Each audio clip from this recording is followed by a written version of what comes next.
friends, my family, and this is really wonderful.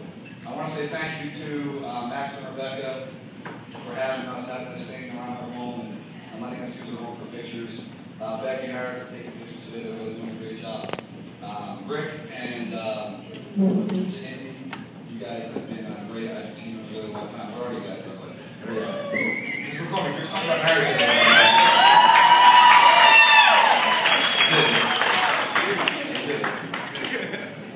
Jill McCormick. Jill McCormick is Mike's older sister. Jill gave a great speech last night and touched on a couple of things that were really great. She spoke about Mike, and I think she hit the nail on the head that Mike, she welcomed Mike, she welcomed our family into the McCormick clan, which I thought was perfect, the clan. So I want to welcome you guys back to our family as well. You know, I look forward to our generation and holidays together in the future, things like that. And you said every time Mike goes to a party, it's the life of the party. So listen, when you actually get invited to a party, you have a large obligation. Usually this time I want to crush. You look absolutely stunning today. You look beautiful.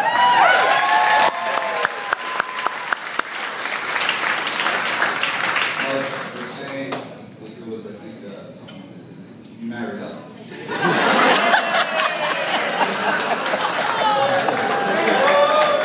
Mike looks really good. Mike looks really good. You can put it together. You can really put it together. It's the first time I met Mike, and I'm supposed to laugh about this all the time. Dad, you were there.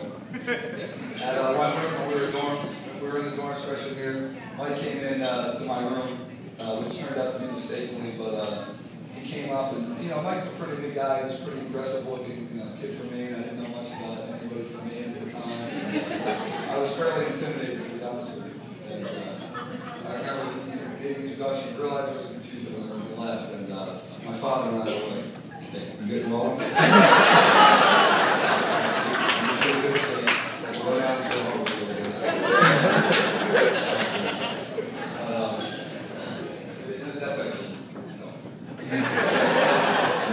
But being so close to him, we were forced to become friends. We actually had a lot of things in common. We both were a year out of high school. We didn't really produce very well. We came to college, and we had a year under our belt as adults. We kind of learned some things, and we're both looking to kind of right the ship, try to get some good grades, have a good time in the city of Boston. Mike had a lot of friends from his hometown of Maine, but we grew a great relationship together. We started hanging out all the time. We had a lot of the same classes. I realized that Mike himself was a family guy. We spoke about family a lot. We were into the same things a lot. I feel like I've known Tyler and Jill since Tyler probably can't even remember being this big. I met him.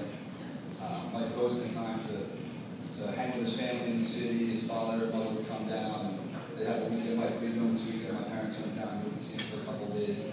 A lot of things that I really admire. Family is important to me, and obviously you guys are very family oriented as well. So just things, we really bonded very well. We met Ryan along the way. We all lived in the same dorms, and I think we all kind of had that same path. So our friendship really grew over the years, and we used to have a lot of fun together too. We've done some pretty moronic, disgusting things. Actually, this thing just popped in my head. Carla came to Boston to visit one time, and I invited her. This is way before they had even, Carla was still in Florida, so I invited her to my apartment, and you guys were there, you saw it. I cleaned the place up, man. This place was spotless. Carla walks into this apartment like this. Spotless. I'm like, sit down. What do you mean? We're going to get no, we're actually going to go. You ready that?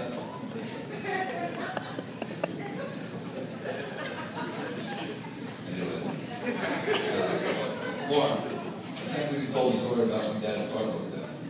I can't believe it. That message that I left, I think I left a message. That message that was left on Aunt Polly's machine was not a good thing. We were laughing about it the next morning, and I remember coming to the house and seeing Aunt Polly and stuff. She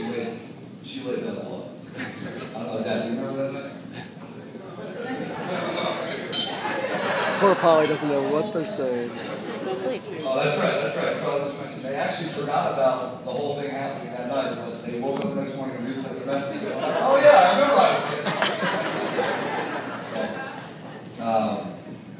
But anyway, Carla's family and my family have been growing up together. Lauren mentioned they would come down the shore, and immediately it was almost like extended brothers and sisters with Todd and Randy, and we always look forward to the holidays and having a great time. Summer's on the beach in Avalon, building sandcastles and all that cheesy stuff. But the kids do. What's that? The dollar game under the boardwalk.